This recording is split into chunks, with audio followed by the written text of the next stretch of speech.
ঢাকা বিশ্ববিদ্যালয়ের শিক্ষক মোনামি বলেছেন হুম যে ছায়ানটের রবীন্দ্রসঙ্গীত আমরা আর চালাবো না, যেটা ভারতকে রিপ্রেজেন্ট করে। সেক্ষেত্রে জি আমরা আহ, ইনকিলাব কালচারাল সেন্টারে যে কালচারাল সেন্টার আছে সেখানে হাদি সঙ্গীত রচনা করা হবে। তো এই হাদি সঙ্গীতের দিকে আমরা আসলে যাব বা আমাদের যেতে হবে। এটা উনি ঢাকা বিশ্ববিদ্যালয়ের শিক্ষক, ওনার কথা তো আসলে ফেলা সম্ভব না। ফেলাম জি। সেটা কোনোভাবে ওই রকম একটি সঙ্গীত আসলে কিরকম হতে পারে, আপনি বা কি কোন দিকে যাব আমরা আসলে তো সঙ্গীতের একটু যদি হাদি সঙ্গীতকে তো হাদিকে লিখে যাইতে হবে। তো আরেকজন আপনি লিখলে তো ওটা হাদি সঙ্গীত হবে না, আমি লিখলেও হবে না, আর তিন মহিলা বললেন, আমার তো নাম মনে থাকে না, উনি উনি বলে লিখলেও তো হবে না। তাহলে তো একটা শব্দই শুধু উচ্চারণ হবে, যেটা হাদিস, যেটা শব্দ শুনে বিখ্যাত, ওটাই বারবার মাইকে উচ্চারণ করতে হবে, তেলাওয়াত করতে হবে, ওটাই মাইকে স্লোগানে বলতে হবে। এছাড়া তো কিছু রচনা করে যায় নাই। তাহলে কি সেই, আচ্ছা। তাহলে তিন অক্ষরে সেই শব্দটাই উচ্চারণ করতে হবে আমাদের, সেটাই কি হাদি সঙ্গীত হয়ে যদি যায় তাহলে কিছু করার নাই। তবে আমাদের দুর্ভাগ্য যে ঢাকা বিশ্ববিদ্যালয়ের একজন এই যে ইন্দ্রাণী সেও, তিনি মোটামুটি চকচকা ঝকঝকা হইয়া রাস্তা দিয়ে ঘোরেন, আমরা দুষ্ট লোকের কাছে শুনেছি, এবং তার নামে আরো কথা শুনেছি। আমরা ব্যক্তিগত বিষয়ে কথা বলতে চাই না, দুষ্ট লোকের কিন্তু কাছে শুনেছেন, তারাই আপনি দেখেননি নাকি? দেখলে সামনের ছবি আসলে স্কিপ করে যেতেন বা চোখ বুজে থাকতেন ব্যাপারটাকে। আপনি কি বলতে চান আমি তার চেহারাগুলো দেখি, এটি বলতে চাইতেছেন তো? ভাই, এই দেখার জিনিস যদি মতো হয়, এখন সামনে আসলে তো আমি চোখ ফিরে রাখতে পারবো না। আমি তো দরবেশও না, সন্ন্যাসীও না, হুম। আমি মামুনুলও না। ও থুকু থুকু, মামুনুল হইলো তো আরো বেশি কিছু করবো। তাকে মামুনুল তো আলাদা, ওই রকম জঘন্য তো হবো না কোনোদিন। আপনাকে একটা কথা বলি, আমাদের দুর্ভাগ্য যে ঢাকা বিশ্ববিদ্যালয়ে এরকম কিছু স্টুপিড শিক্ষক পয়দা হয়। এটা আমাদের জাতির জন্য কলঙ্ক। এখন কি করবেন বলেন, যেখানে কাজী নজরুল ইসলামের পাশে তালিবাস ও অন্তস্থাকের পাকিবাদীর পোলা হাদিকে কবর দেয়, ডক্টর না, এই যে হুমায়ুন আপনি আজাদকে যখন কবর দেন। হাদির কবর নিয়ে যখন কথাটা উঠালেন, তখন এখানে একটি ভ্যালিড একটি কোশ্চেন আসে। সেটি হচ্ছে, জি ভবিষ্যতে আওয়ামী লীগ যখন ক্ষমতায় আসবে তখন আওয়ামী লীগকে আবার দোষারোপ করানোর জন্য বা আওয়ামী লীগের লুঙ্গির নিচে ঢুকে হাদির কবর ওখান থেকে সরানোর জন্য, বা আওয়ামী লীগের লুঙ্গির নিচে কেউ ঢুকে করুক বা আওয়ামী লীগ করুক, হাদির কবরে ওখানে থাকবে না, এটা প্রশ্নই আসে না, ডেফিনেটলি প্রশ্নই রাইট। আসে না। আমি শেখ তো করে সেটা থাকতে দিব না, সেটা আমি কি আওয়ামী কেউ লীগের না জন্য হলে কি আমি যাবো। আওয়ামী লীগের জন্য কি আবার একটি আগাম একটি মানে ইয়া পেতে রাখলো? ব্যাপারটা কি এরকম? না না না, এদের এদের আমি আপনার সাথে ফরিদ ভাই, আংশিক আপনি আপনি একমত। আপনি জি একটু হোল্ড করেন, আমি একটু পোক করি এখানে। বলেন বলেন। টিটো ভাই, আপনি আনন্দবাজার পত্রিকায় কবি নজরুলের ফ্যামিলি পশ্চিমবঙ্গের বর্ধমানে যারা এখনো বাস করেন, তাদের বক্তব্য কি দেখছেন? দেখেছি। অনেক, আমি যেটা বুঝতে পারছি, ওনারা অনেক ফিল্টার করে, সেন্সর করে তারপর বক্তব্য পেপারে দিচ্ছেন। মানে ওনারা যেটা বলছেন সেটা হইছে যে, আমার পূর্বপুরুষের সাথে এরকম ছোট লোক ছাত্রীটিকে কেন শোয়ানো হয়েছে, তারা নিশ্চয়ই এই ভাষায় বলছেন। আমি হইলে যেটা বলতাম। অবশ্যই বলছে, ওনারা তো তারা অনেক বলেছে, ওইভাবেই বলছে, পত্রিকাওয়ালারা এডিট করে দিয়েছে। ওরা হ্যাঁ, ওইভাবেই ওনারা বলছে, তো অনেক সভ্য ওরা ওইভাবে ভদ্র বলছে, মানুষ। এডিট ওনারা করছে। তো পাবলিকে হ্যাঁ এই কথা হ্যাঁ, বলবেন না, পাবলিকে এই কথা কূটনৈতিক বলবেন ভাষায় না। আর বলে। বললেও না না না, আমি গাছ খাই, এরা ওইভাবেই বলছে। দুধেল গাই। জি জি জি, হ্যাঁ হ্যাঁ, উনারা সত্যি সত্যি আপনি যে ভাষায় বললেন ওই ভাষাতেই বলছে। কারণ হ্যাঁ, হইলো কিন্তু যে যে পেপারওয়ালারা কোনোদিন, যেহেতু জি এডিট করে, তাদের কবি কিছু নজরুলের নীতিমালা আছে। যেহেতু এটা তো ফ্যামিলি, সেই হিসেবে তারা হ্যাঁ, এইভাবে কমন সেন্সর করে কমন সেন্স। কাব্যিক ল্যাঙ্গুয়েজে জি ছাপছে। জি জি, কমন এখন এখন সেন্সের ব্যাপারে। বলেন বলেন। মানে যেটা বলতে নিয়েছিলাম, টিটো ভাই আমার ডিস্ট্রাক্ট করে বারবার, এগুলা দেখাইয়া দেখায়। আমি বুঝি না, এই লোকটার কাজই হয়েছে এরকম আকাম কুকাম করা। লোকটার মনে করেন বেশি চর্বি জমছে, তারেক ভাইয়ার সাথে দেশে পাঠায় দেওয়া দরকার, তাইলে বুঝতো না, আপনি যে ফারহানা, আপনার কাছে ফিরবো এই প্রশ্নটা নিয়েই। সেটি হচ্ছে যেটি আমার যে সরি, হাদি সঙ্গীত যে আর কি। সো এই সঙ্গীতের যে প্রতিফলন ঘটছে আমরা দেখতে পাচ্ছি, সেটি হচ্ছে, আমি একটু এটা দেখাই আপনাদেরকে।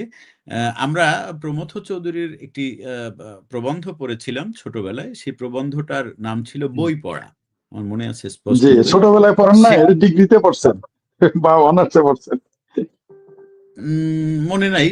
আমি যে ডিগ্রিতে ওটা পড়লেও 9-10 ছিল। তখন ছোট না, এটা 9-10 ছিল। হ্যাঁ।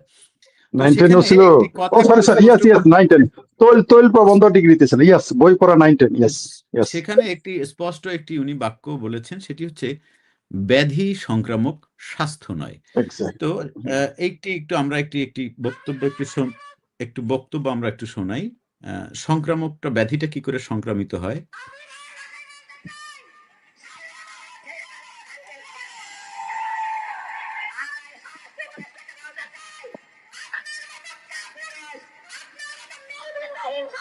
আমি বলতে চাচ্ছি যে হাদির সাউয়া আজকে ঢাকা ইউনিভার্সিটির এই মেয়ের মুখে উঠেছে।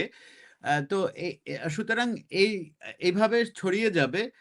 তো সেই ক্ষেত্রে গান বা গানের কথাগুলো কেমন হতে পারে যদি ইন্দ্রা আমাদেরকে একটু এই ব্যাপারে ব্রিফ করতেন। আপনি তো শিল্প সাহিত্যের সাথে জড়িত ছিলেন। আমি অফলাইনে যেতে চাই, কারণ ইন্দ্রা যদি মুখ অফলাইনে যাওয়ার কিছু নাই, আশা করি আমাদেরকে এই সঙ্গীত সম্পর্কে ধারণা দিতে পারেন ফারহানা। আমাদের শহীদ সাউয়া হাদির পরিবার আবেদন জানাইছে যেন তার জীবনী পাঠ্যপুস্তকে অন্তর্ভুক্ত করা হয়। তো সেই হিসেবে আমার যে ভিডিও আমি যেটা বানাইছিলাম বিনোদন পারপাসে, সেটা আমি দেখাইতে পারতেছি না, যেহেতু আমার মোবাইল হাতের মানে একটাই মোবাইল, আমার ল্যাপটপ নাই। আপনার মতো আমি বড় লোক না। আপনি তো ভাইয়ের কাছে কয় পার্সেন্ট খান আমাদের একটু জানাবেন গোপনে লাইভ শেষে। না, ভাইয়ের কাছ থেকে আমি খাই না, ভাই আমার কাছ থেকে খায়। হ্যাঁ, প্লিজ কন্টিনিউ। আচ্ছা, তো সেই জন্য আমরা তো এসব গান শুনতেই চাই।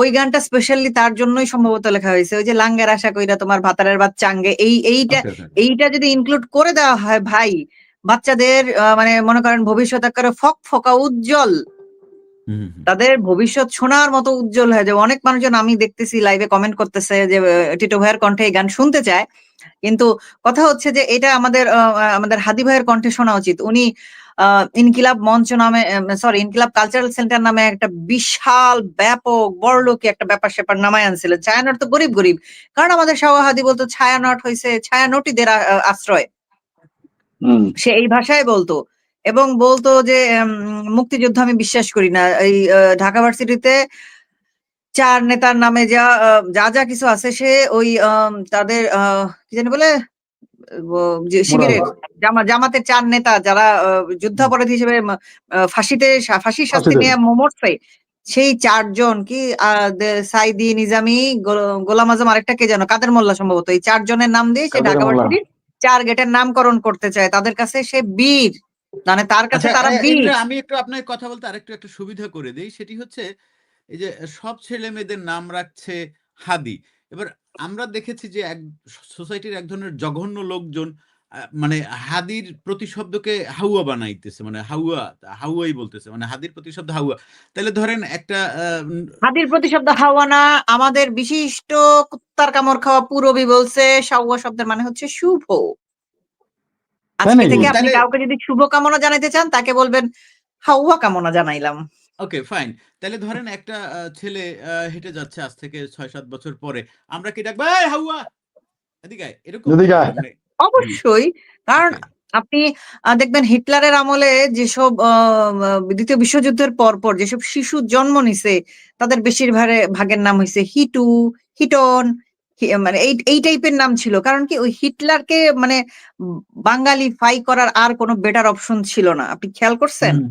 এটা কিন্তু ওই আমলের নাম। দেখবেন অনেক বয়স্ক মানুষের নাম হিটু। কেন? ওনার জন্ম ওই টাইমে, তখন এইটাই হাইপ ছিল। বাঙালি ট্রেন্ডে থাকতে পছন্দ করে, যে কারণে আমাদের আবু চাইদ মুক্ত ছিল। আরেকটা জিনিস যেটা আপনি নামের ক্ষেত্রে বললেন, সেটি আমি শেখ ফরিদের মনে আছে নিশ্চয়ই।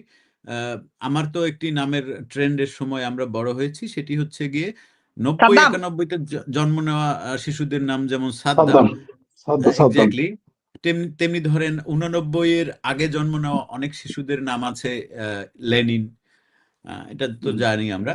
কিন্তু একটি মজার জিনিস আপনি দেখবেন যে এই যে অনেক বাংলাদেশে অনেক বাবা মায়েরা তাদের সন্তানের নাম রেখেছিল জিয়া, এটা কিন্তু বাংলাদেশের মেজর জিয়া না, পাকিস্তানের জিয়াউদ্দিনের জিয়া, পাকিস্তানের জিয়াউদ্দিনের এটা কিন্তু আমি আপনাকে জেনে বলছি ইন্দ্রা। কারেক্ট, আপনার সাথে একমত, সত্য। আমি দ্বিমত করতেছি না, আপনারা বড় মানুষ, আপনাদের সাথে দ্বিমত করে লাভ নাই। যেটা বলতেছিলাম, বড় মানুষ ছোট মানুষের বিষয় না। এই যে নামের এই ব্যাপারটা ঘটে, তো যেহেতু এরকম একটি বিষয় ঘটতে পারে, ইন্দ্রা আমরা আপনার কাছে আবারও আসবো। আমি এটা বলে নাই, আমাকে এটা বলতে দিতে হবে। সেটা হচ্ছে 2024 সালের জুলাই আগস্টে যেসব বাচ্চা জন্মাইছে বেশিরভাগেরই নাম হয়েছে মুক্ত, কিন্তু কেন আবু ছাইদ রাখলো না, আমি এটা আসলে বুঝে পাইলাম না। আমার জানার খুব শখ বেশিরভাগ বাচ্চাদের নাম তোমরা কেন মুগ্ধ রাখছো? মুগ্ধ রাখলে একটু ক্লাস লাগে, আর আবু চাইদ একটু গরিব লাগে, তাই? খ্যাত কিন্তু লাগে, আবু চাইদ তো খ্যাত আগে লাগে। শহীদ হয়েছে, তার নামটা কেন রাখলা না? আর এখন শাওয়া হাদিও কেন রাখতেছো না? আমার কোশ্চেন হচ্ছে এইটা। হাদি দেখতে আপনি দেখবেন এই যে 25 সালে ডিসেম্বর, জানুয়ারি, ফেব্রুয়ারি, মার্চ পর্যন্ত, টেনে নিলাম মার্চ পর্যন্ত কথার খাতিরে, যেসব বাচ্চা জন্মাবে ওদের কোন ক্লাসের লোকজন হাদি রাখতেছে আপনি খেয়াল করেন ব্যাপারটা, তাইলে বুঝতে পারবেন। বুঝছেন? আপনাকে শহীদদেরও ক্যাটাগরি আছে, দেখেন আবু চাইদ মুগ্ধ কিন্তু এই মুহূর্তে মার্কেটে নাই। বা ধরেন এখানে যদি কারো একজনের নাম থাকতো সৈয়দ মোকাররম হোসেন, তাইলে আসলে কি হইতো নামটা?